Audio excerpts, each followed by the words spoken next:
नमस्कार, मैं हूं रविंद्र जैन और आप देख रहे हैं मुंबई मास टाइम्स। आइए देखते हैं आज की मुख्य खबर। या ठिकाणी अध्यक्षपद स्वीकारल्यानंतर पायाला भिंगरी लावून संपूर्ण महाराष्ट्रामध्ये दौरा केला आणि प्रचंड उत्साह कार्यकर्त्यांमध्ये तयार केला।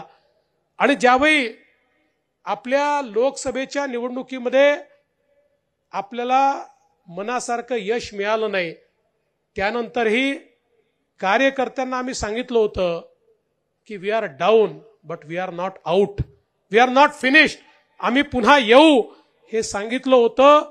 आणि कार्यकर्त्यांनी ते चरितार्थ करून दाखवलं।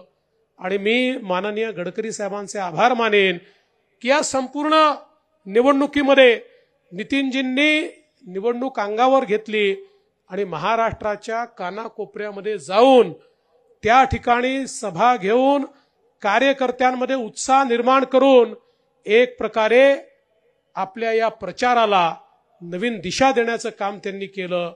आणि अर्थातच देशाचे प्रधानमंत्री माननीय नरेंद्र मोदीजी यांनी जो मंत्र दिला, एक है तो सेफ है, या मंत्राने या महाराष्ट्रामध्ये जादूचं काम केलं।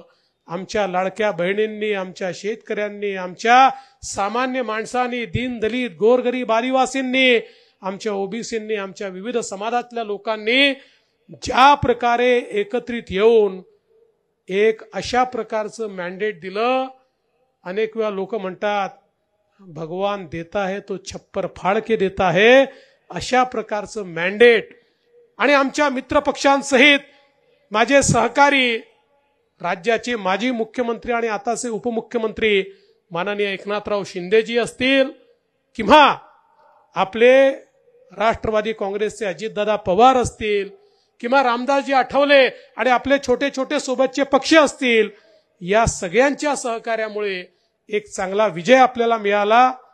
या विजयामुळे जबाबदारी वाढली आहे, पण ही जबाबदारी जरी वाढली असली तरी आमचे सगळे वरिष्ठ नेते हे हिमालयासारखे आमच्या पाठीशी उभे आहेत। त्यामुळे ही जबाबदारी चांगल्या प्रकारे पार पाडू आणि सामान्य माणसाच्या आशा आकांक्षा अपेक्षा या निश्चितपणे पूर्ण करू।